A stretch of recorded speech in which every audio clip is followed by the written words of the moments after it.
Grupo Chamadas por Cristo, com a leitura do livro A Raiz da Rejeição, de Joyce Meyer.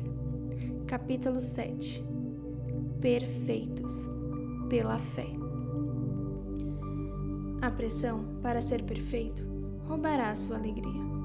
Você não terá tempo para ser alegre. Você não terá tempo para simplesmente descansar em Deus e desfrutar a vida. Nem mesmo terá tempo para desfrutar a presença de Deus. Por muitos anos, estive tão ocupada tentando servir a Deus perfeitamente que não tinha tempo para desfrutar a presença dele. Quando isso acontece, o cristianismo se torna um fardo. Algumas vezes, usamos nossa fé para crer em Deus, para que Ele nos dê casas, carros, prosperidade, cônjuge, filhos, negócios, curas ou sucesso. E nos esquecemos de crer nele para nos aperfeiçoar. Tomamos essa tarefa para nós mesmos. Cada dia, acordamos com uma lista daquilo que não devemos fazer. E nos esquecemos de envolver Deus nisso tudo. E falhamos. Enquanto Jesus está intercedendo por nós à direita do Pai, Ele deve estar dizendo: eles ainda não entenderam a mensagem. Eles ainda não compreendem que sem mim nada podem fazer. Há somente uma forma de obter a perfeição legalmente. E pela fé no sangue de Jesus Cristo, você não pode obtê-la de qualquer outro jeito. Digam-me, vocês que estão inclinados a estar sob a lei, já observaram o que a lei realmente diz? Gálatas 4:21. O Antigo Testamento dizia: se você fizer todas essas coisas, será aprovado. Mas era impossível guardar todas essas leis.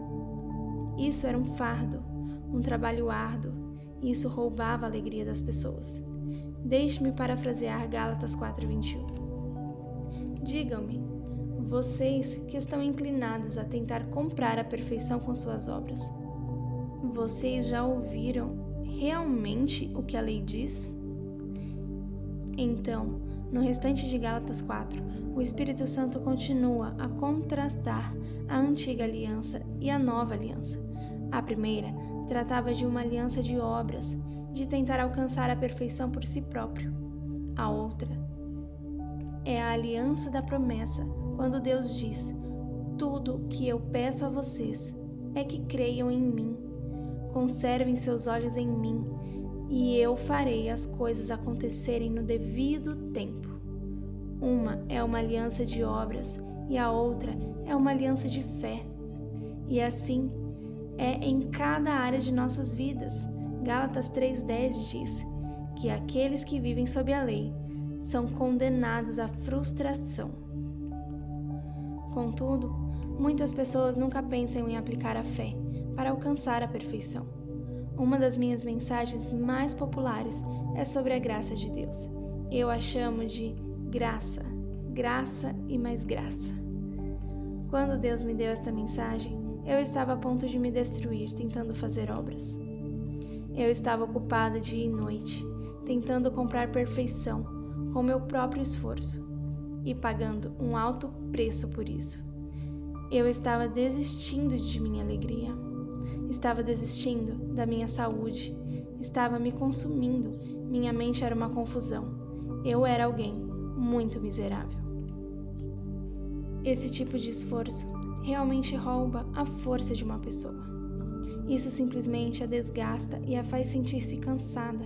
Jesus disse em Mateus 11:28: vinde a mim, todos vocês que estão cansados e sobrecarregados, e eu os farei descansar. Eu aliviarei, refrigerarei e reconfortarei as suas almas. Muitos cristãos se esforçam em fazer as obras pela sua própria carne, tentando servir a Deus.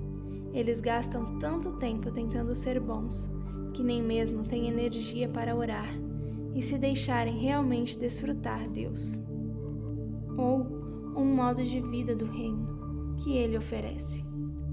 Se houvesse qualquer esperança de que eu pudesse viver uma vida perfeita com minhas próprias forças, não creio que Jesus precisaria ter o trabalho de ser meu contínuo intercessor, ao deixar seu ministério na terra.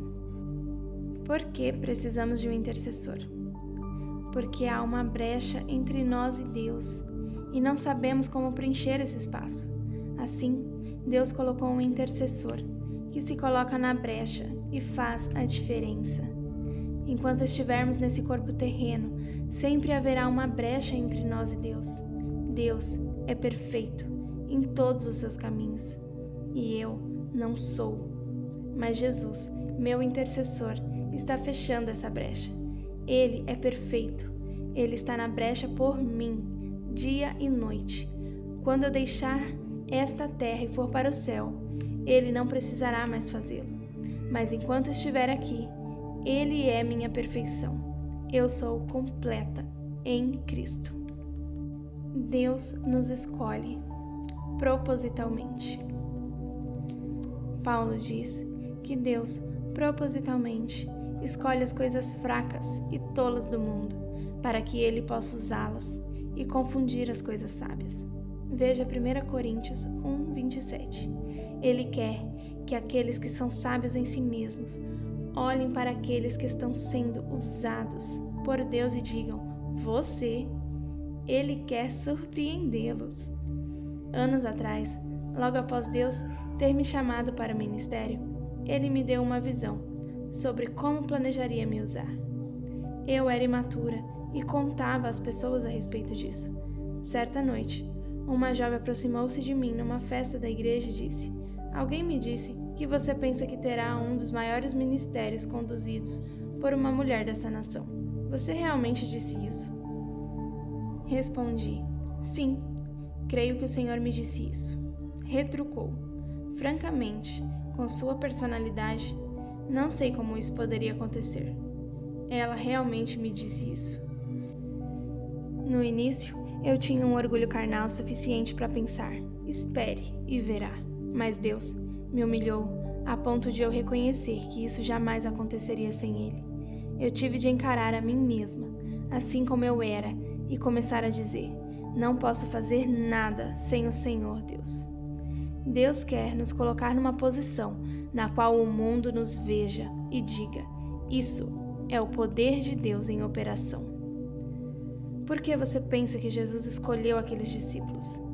Se ele estivesse buscando perfeição, provavelmente não teria escolhido cobradores de impostos e pescadores.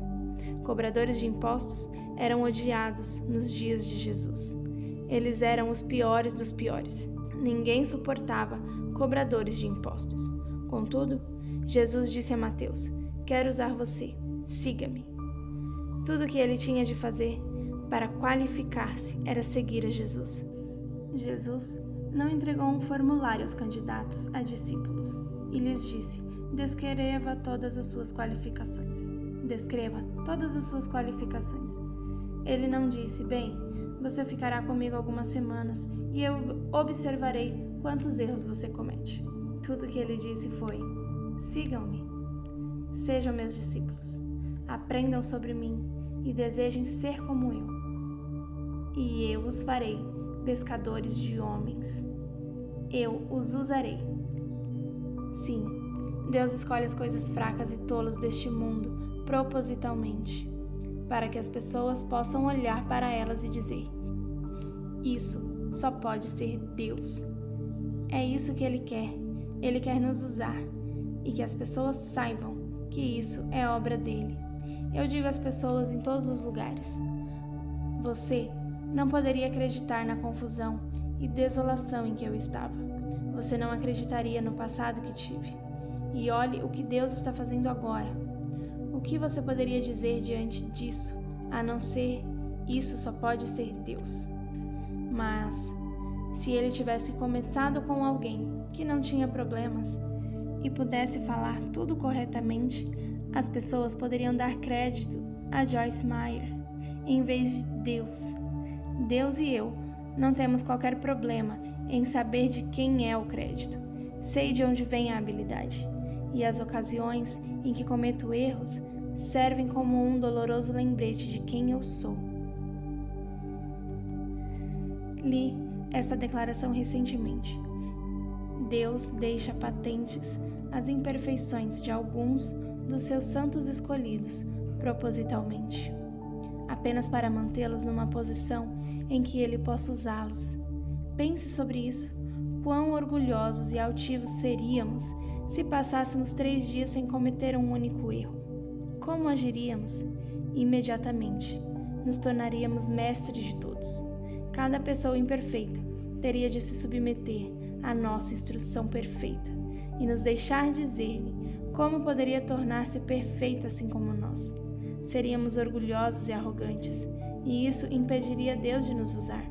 Deus usa homens e mulheres humildes, e não aqueles que pensam que são capazes em si mesmos.